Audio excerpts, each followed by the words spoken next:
There was still so much I needed to prepare. Whatever little contact Diana and I still had vanished completely. After the banquet, she spoke to me one last time. Did you change your reassignment order? It'll be finalized tomorrow. What if I didn't? Her expression shifted, but she still folded her arms with the same arrogant confidence.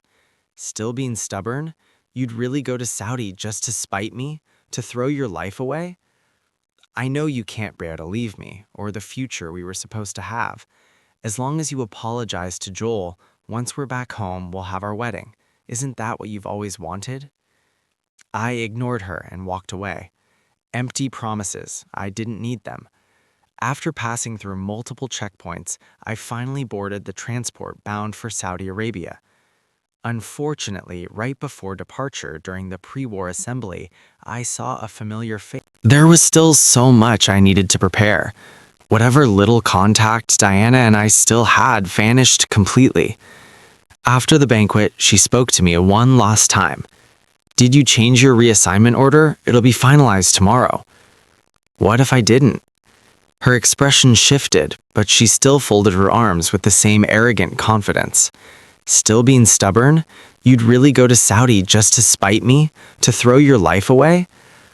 I know you can't bear to leave me, or the future we were supposed to have. As long as you apologize to Joel, once we're back home, we'll have our wedding. Isn't that what you've always wanted? I ignored her and walked away. Empty promises. I didn't need them. After passing through multiple checkpoints, I finally boarded the transport bound for Saudi Arabia. Unfortunately, right before departure during the pre-war assembly, I saw a familiar face. Soldiers from Country A, please welcome your UN commander, Miss Wu, who will deliver your pre-deployment address. Let's give her a warm round of applause. I never thought the woman who once said going to Saudi was a death sentence would have the nerve to come motivate us. I stayed silent, playing along with the farce. Military hardship hadn't dulled Diana's beauty. If anything, it had added a deeper, mature allure. Many young soldiers saw her as their dream woman, and on the eve of war, that admiration only burned brighter. Applause thundered across the field. Even a few playful whistles, unthinkable in a formal military setting, pierced the air. I clapped stiffly, watching her climb the steps to the podium. Joel followed hard behind her, as always, keeping to her shadow. As others noticed, whispers spread through the ranks. Who's that guy? Her husband? Probably her adjutant, but they look awfully close. Maybe there's something going on. My goddess shattered my dreams already. My face remained expressionless, though my palms clapped harder and harder. After her long-winded speech, it was time for open Q&A. A young soldier, red-faced, took the microphone. Commander Wu, do you have someone you love? Good-natured laughter spread across the courtyard, but my heart clenched tight. Her ears turned red. She hesitated before answering. Yes, I do. We're about to get married. The soldier's eyes dimmed, but he pressed on. Is it your adjutant, ma'am? Her voice faltered, then she caught Joel's hopeful, gleaming gaze. Yes. Inside me, there wasn't even a ripple, just a faint, almost amused smile tugging at my lips. Of course it was Joel. It couldn't possibly be me, the nameless soldier she had kept hidden for 5 long years. As I climbed back into the transport truck, the smell of gunpowder and sand seemed to drift toward me. It was time to go. After the assembly ended, Diana stood watching the convoy disappear into the distance. A strange unease coiled in her chest. Country A's contribution to world peace is remarkable, a diplomat said warmly, stepping forward to shake her hand. They even sent their elite special forces into combat. The moment he said special forces, Diana's ears seemed to stop working. I remember our country only dispatched regular units. None were assigned to frontline operations. The woman who had always been smooth-tongued now found her words tangled and heavy. The special forces you mentioned, who are they? The Saudi sun reeked of rust and gunpowder, scorching every inch of exposed skin. Yellow sand plowed open again and again by artillery fire had long lost its original color. Clad in a heavy bulletproof vest, every breath felt like swallowing blades. The field hospital was nothing more than a cluster of oversized green tents where the stench of disinfectant and blood mingled into the unique smell of hell. After treating a shallow grazing wound on my shoulder, I leaned against a makeshift cot and gulped down half a canteen of murky water. My muscles twitched from exhaustion. Days of relentless clearing operations had left me numb and aching, yet.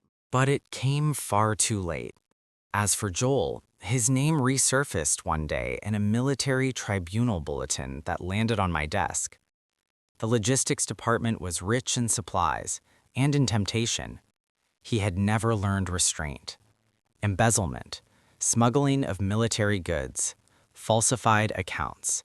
Each charge was supported by irrefutable evidence. The report was cold and concise, listing his crimes with formal detachment. The once proud, manipulative face that thrived under Diana's protection was now reduced to a name, printed at the bottom of a court notice. On the day of the hearing, I sat quietly in a corner of the gallery.